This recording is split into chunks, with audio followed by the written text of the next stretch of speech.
BLO sir, নামে ভুলের জন্য যে বিএলওরা চিঠিগুলো দিচ্ছে ওগুলো কোথায় পাবো?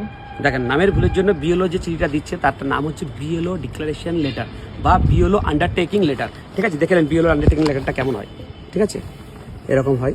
এই দিকটা হচ্ছে যে আপনার মানে কারেন্ট যে ডাটা, ড্রাফট লিস্টে যে নাম, তার ইপিক নাম্বার, সেটা পার্ট নাম্বার, সিরিয়াল নাম্বার রয়েছে। আর আগে যে 2002-এ যে আপনার যে নাম ছিল আপনার বাবার বাজার, তাতে এই বক্সে ফিল আপ হবে।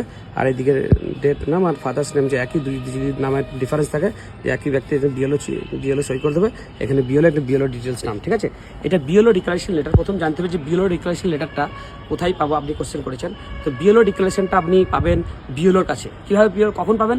যখন হিয়ারিংয়ে গিয়ে আপনি হিয়ারিং টেবিলে যদি প্রয়োজন হয় যে আপনার নামের যদি মিসম্যাচ থাকে, আপনার নামের মধ্যে যদি ভুল থাকে, আপনার বাবার নামের মধ্যে যদি ভুলভাল থাকে, বা আপনি যাকে লিঙ্ক করেছেন সেটা ঠাকুরদা হতে পারে, বাবা হতে পারে, মা হতে পারে, তাদের যদি নামের ভুলভাল থাকে তাহলে কিন্তু বিএলও ডিক্লারেশন লেটারটা আপনি বিএলও সেখানে দিয়ে দেবে। সেখানে এআরও মাইক্রো অবজার্ভার, এইআরও এবং মাইক্রো অবজারভাররা থাকবে, তাদের সামনেই এটা ডিক্লারেশনটা বিএলওকে দিতে হবে। যেহেতু বিএলও ফিল্ডে কাজ করেছে, সে জানে যে এই দুই ব্যক্তি একই কিনা, সে কিন্তু জানে। আর এই বিএলও লেটারটা, এই যে বিএলও ডিক্লারেশন লেটার, এটা কিন্তু কোর্ট এফিডেভিটের মতো কাজ করবে। মানে আমরা যখন একই ব্যক্তি সংশয়পত্র নিই পঞ্চায়েত থেকে, মিউনিসিপ্যালিটি থেকে যে সংশয়পত্র নিই, সেই সেম জিনিস এইটা। এবং কোর্ট এফিডেভিটের ক্ষেত্রে যেটা করি আমরা, ফার্স্ট ক্লাস ম্যাজিস্ট্রেট দিয়ে যে কোর্ট এফিডেভিট করি, সেটা করা দরকার নাই। এইটা বিএলও লেটার, এটার মাধ্যমে বিএলও বুঝিয়ে দিতে পারবে। এবং বিএলওর যে বায়ানটা কিন্তু ইসিআই মেনে নেবো এটা বলেছে, এবং ইসিআইয়ের বিএলওকে এই অধিকার দেওয়া হয়েছে। ঠিক আছে, এবং এটা কোথায় পাবো বললেন? আর বিএলও আন্ডারটেকিং লেটারটা কি কাজে প্রয়োজন হয়? নামের মিসম্যাচ, নামের ভুল যদি আপনার নামে বা আপনার বাবার নামের যদি ভুল থাকে। কি ধরনের ভুল? 2002 একরকম নাম ছিল, এখন প্রেজেন্ট ডকুমেন্টসে আর রকম নাম হয়ে গেছে।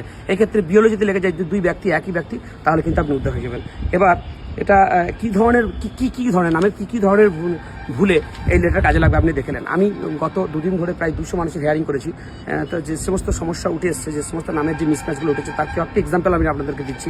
সেটা হচ্ছে একটা মহিলার বাবার নাম আব্দুল কাদের শেখ 2002 সালে, এখন হয়ে গেছে কাদের শেখ, মানে আব্দুল উঠে গেল। ঠিক আছে, এই ক্ষেত্রে যদি বিএলও লিখে দিতে পারে, এরকম ডিক্লারেশন লেটারে যদি লিখে দিতে পারে যে আব্দুল কাদের শেখ এবং আব্দুল কাদের একই ব্যক্তি, মানে কাদের শেখ একই ব্যক্তি, তাহলে কিন্তু ওটা পার হয়ে যাবে। ঠিক আছে, যেহেতু ফিল্ডে কাজ করেছে বিএলও, এটা ইসিআই মেনে নিয়েছে যে ফিল্ডে কাজ করেছে বিএলওতে, বিএলওই জানে আসল ঘটনাটা কি। ঠিক সেরকম আরেকটা, এই একটা ফাদার্স নেম রোশনাই শেখ 2002 ছিল, এখন রোশনাই মোল্লা হয়ে গেছে। তাহলে এটা যে সেম পার্সন যদি বিএলও লিখে দিতে পারে নাম আন্ডারটেকিং লেটারে, তাহলে কিন্তু এটা উদ্ধার হয়ে যাবে। ঠিক এরকম আর একটা কেস, যে নিজের নাম রহমত শেখ ছিল 2002 না, মানে তার কিছু ডকুমেন্টে রহমত শেখ আছে, আর কিছু ডকুমেন্টে রহমতুল্লাহ শেখ আছে, কিছু ডকুমেন্টে রহমত শেখ আছে, আর কিছু ডকুমেন্টে রহমতুল্লাহ শেখ আছে। ঠিক আছে, এই যে রহমত এবং রহমতুল্লাহ একই ব্যক্তি, এটা যদি বিএলও লিখে দিতে পারে তাহলে কিন্তু কাজ হয়ে যাবে।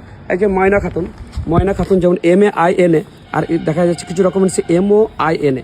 এই যে পার্থক্য দেখা যাচ্ছে স্পেলিংয়ে, মেন যে নাম বডির যে মেন বডি, সেখানে যে নামের যে স্পেলিং ফ্লাকচুয়েট দেখতে পাচ্ছেন, এক্ষেত্রে কিন্তু বিএলও যদি লিখে দেয় ঠিক আছে। ঠিক সেরকম অমল কুমার মণ্ডল, এটা 2002 অমল কুমার মণ্ডল দেখা যাচ্ছে একটা জায়গায়, এবং এখন প্রেজেন্ট ডকুমেন্টে দেখা যাচ্ছে অমল মণ্ডল। এই যে অমল কুমারটা মাঝখানে কিন্তু সংযোজন হয়েছে। ঠিক আছে, একটা নামে অমল কুমার আছে, একটা মনে কুমার নাই, এটা যদি বিএলও লিখে দিতে পারে তাহলে কিন্তু কাজ হয়ে যাবে। ঠিক সেরকম বিপুল থান্দার বলে একজন পার্সনকে পেলাম, যার কিছু ডকুমেন্টসে বিপুল পণ্ডিত লেখা আছে। এই বিপুল থান্দার এবং বিপুল পণ্ডিত, এই যে একই ব্যক্তি, এটা কিন্তু বিএলওকে ডিক্লারেশন দিতে হয়েছে।